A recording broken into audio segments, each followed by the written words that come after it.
suatu hari yang gembira bagi kami di Kemendikbud karena kami pertama kali mengumumkan apa rencana kita untuk membantu memastikan bahwa guru-guru honorer se-Indonesia yang sudah berjasa tapi juga memiliki kompetensi minimum yang layak bisa menjadi P3K dan mendapatkan kesejahteraan yang layak. Di tahun 2021 kami akan melakukan seleksi massal dengan infrastruktur TIK kita yang kita lakukan juga buat asesmen kompetensi, dan kami akan bisa menjamin bahwa semua guru honorer di seluruh Indonesia bisa mendapatkan kesempatan untuk ikut tes P3K. Sekali lagi, saya ulang lagi. Masalah selama ini dengan berbagai macam isu tidak cukup formasi di pusat, tidak cukup kapasitas, belum cukup anggaran. Di tahun 2021 kita akan memastikan semua guru honorer akan bisa melakukan tes secara online untuk membuktikan kelayakannya mereka menjadi P3K. Jadi ini sangat berbeda. Bukan hanya mereka akan dijamin bisa ikut melalui tes seleksi ini, mereka juga akan bisa, kalaupun mereka gagal pertama kali, mereka akan mendapatkan kesempatan sampai dengan 3 kali untuk bisa lulus tes seleksi ini. Bukan hanya itu, dari GTK akan dipersiapkan juga materi-materi pembelajaran mandiri secara online bagi teman-teman guru untuk bisa lebih menguasai, dan kemungkinan mereka untuk lulus tes itu bisa meningkat kalau mereka mengikuti pembelajaran online tersebut. Itu secara gratis diberikan ya Mas Iwan, secara gratis diberikan, dan itu pembelajaran online secara mandiri. Jadi juga ada panduan, ada bantuan. Jadi ini berbeda dari yang sebelum-sebelumnya. Waktu itu misalnya tidak ada formasi atau anggarannya belum dipersiapkan pemerintah pusat dan lain-lain. Di tahun 2021 semua guru honorer akan bisa melakukan tes seleksi untuk membuktikan kelayakannya, dan mereka bisa ke tahun-tahun ke depannya, dan di tahun 2021 pun dan ke depannya bisa melakukan sampai dengan mengulangnya sampai dengan 3 kali. Jadinya ini adalah memberikan kesempatan yang sama, kesempatan yang demokratis bagi seluruh guru honorer se-Indonesia untuk menjadi P3K. Dan kalau lulus seleksi tersebut, dia akan secara otomatis akan mendapatkan pengangkatan menjadi guru P3K. Dan anggaran terhadap yang lulus seleksi akan dijamin oleh pemerintah pusat. Akan dijamin oleh pemerintah pusat. Jadinya yang lulus seleksi, yang lolos seleksi, yang lulus tes tersebut akan gajinya akan dianggarkan di tahun 2021 dan seterusnya di tahun 2022. Jadinya pada saat ini kami bisa dan sudah mempersiapkan sampai dengan mencapai sampai dengan 1 juta guru jika lulus seleksi. Tapi harus lulus seleksi. Ya.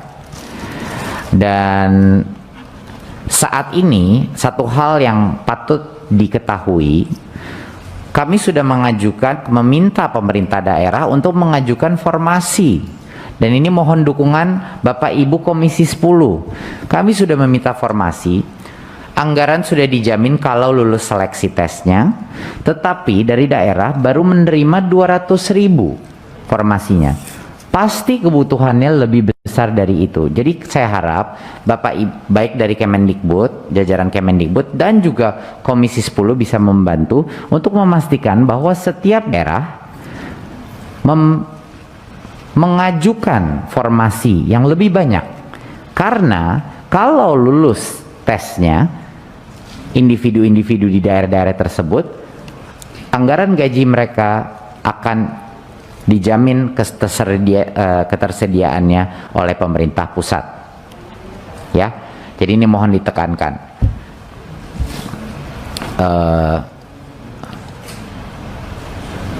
Baik, berikut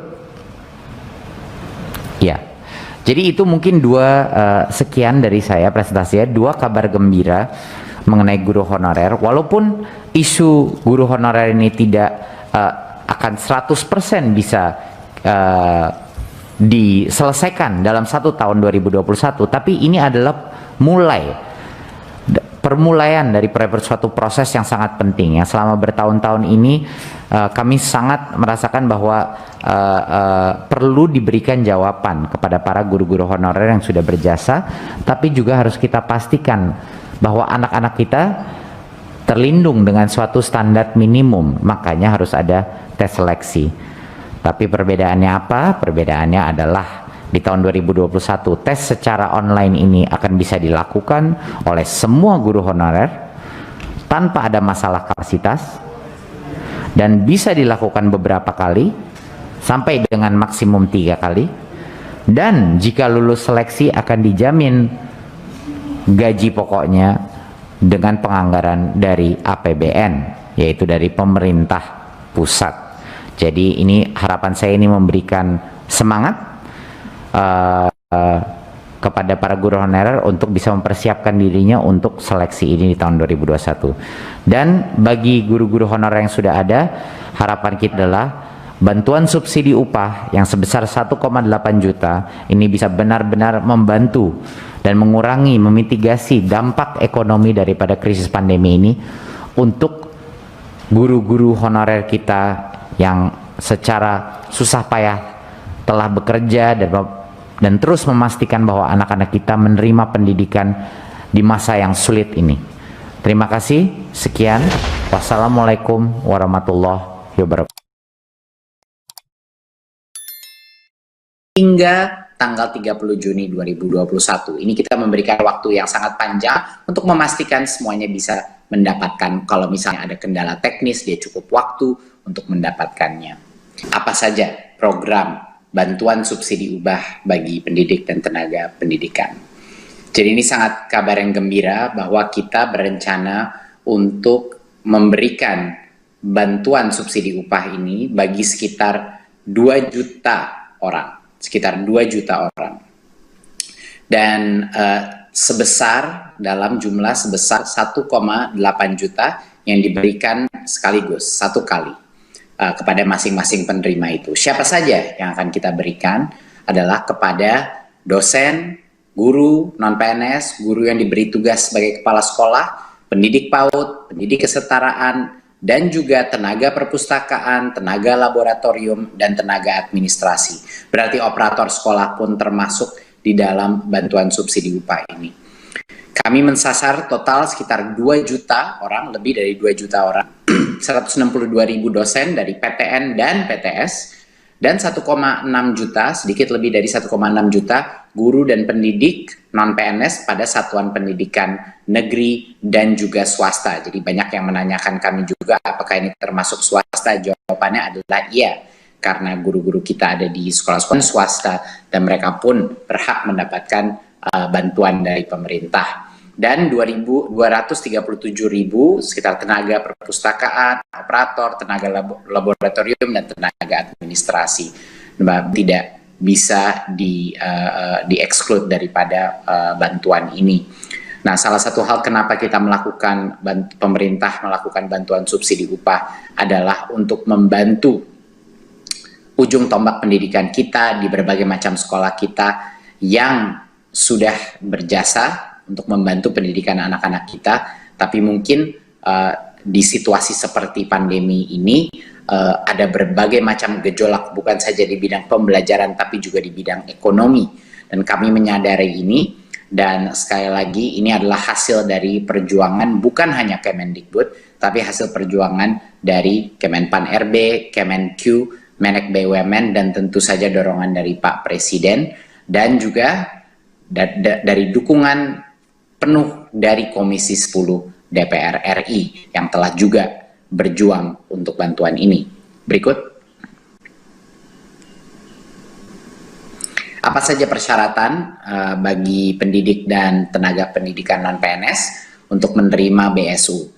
Kami di Kemendikbud selalu dalam melakukan bantuan sosial apapun atau bantuan pendamping seperti pada saat kita melakukan kuota, selalu mengutamakan kesederhanaan daripada kriteria sehingga memudahkan para penerima untuk mendapatkannya. Kriterianya sangat sederhana: warga negara Indonesia, berstatus bukan PNS, memiliki penghasilan di bawah 5 juta rupiah per bulan, dan tidak menerima bantuan subsidi upah gaji dari Kemenaker, dari program-program lainnya.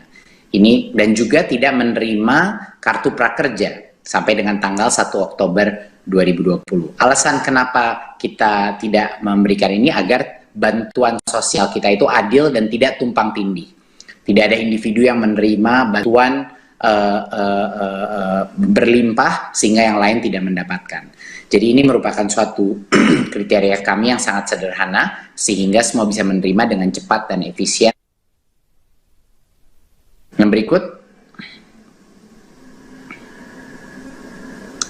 bagaimana mekanisme pencairan BSU ini? Jadi Kemendikbud telah membuat rekening-rekening baru di bank-bank untuk setiap PTK penerima BSU ini. Bantuan itu disalurkan secara bertahap sampai dengan akhir November 2020, ya. Dan bagi para guru-guru dan dosen bisa mengakses infonya di info.gtk.kemdikbud.go.id, ya, bisa mengakses di mana rekening mereka, apa persyaratan yang belum dipenuhi, atau untuk yang perguruan tinggi di pangkalan data Dikti, pddikti.kemdikbud.go.id, untuk menemukan informasi terkait status pencairan dan lain-lain, rekening bank masing-masing dan lokasi bank cabang. Ya, pada saat berdasarkan informasi di online itu sudah lengkap dan sudah dibilang sudah bisa pergi ke bank untuk mencairkan, maka PTK menyiapkan dokumen-dokumen dan dibawa kepada bank penyalur. Dokumen apa saja yang harus dibawa? Tentunya kartu tanda penduduk (KTP), NPWP jika ada, kalau tidak ada tapi masih bisa menerima. Ada surat keputusan penerima BSU yang dapat langsung diunduh dari website GTK dan PD Dikti, ya, surat keputusan itu, dan juga surat pernyataan tanggung jawab mutlak SPTJM yang diunduh juga dari pada website GTK dan PD Dikti. Dan ini yang kedua, SPTJM ini harus di-print dan ditandatangani dengan materai. Ya, jadi semua kebutuhan di luar KTP dan NPWP itu ada di laman website baik GTK maupun PD Dikti. Pada saat itu sudah lengkap, mari PTK akan mendatangi bank penyalur dan melakukan aktivasi rekening dan langsung menerima BSU tersebut. Ya, PTK membawa dokumen. PTK diberikan waktu untuk mengaktifkan rekeningnya hingga tanggal 30 Juni 2021. Ini kita memberikan waktu yang sangat panjang untuk memastikan semuanya bisa mendapatkan. Kalau misalnya ada kendala teknis, dia cukup waktu untuk mendapatkannya. Saya rasa sekian dari saya. Mungkin terakhir yang saya ingin ucapkan adalah bahwa ini adalah bentuk apresiasi dan juga keprihatinan dari pemerintah pusat untuk semua jasa guru-guru non-PNS yang sudah ada di negara ini. Di masa krisis kesehatan ini dan krisis ekonomi ini, pemerintah harus hadir untuk para tenaga honorer kita dan juga dosen-dosen kita untuk membantu mereka melalui masa kritis ini dengan ekonomi, bantuan dukungan ekonomi yang bisa menyemangati mereka untuk terus mendidik anak-anak kita, untuk terus berinovasi di bidang pendidikan. Terima kasih. Wassalamualaikum warahmatullahi wabarakatuh.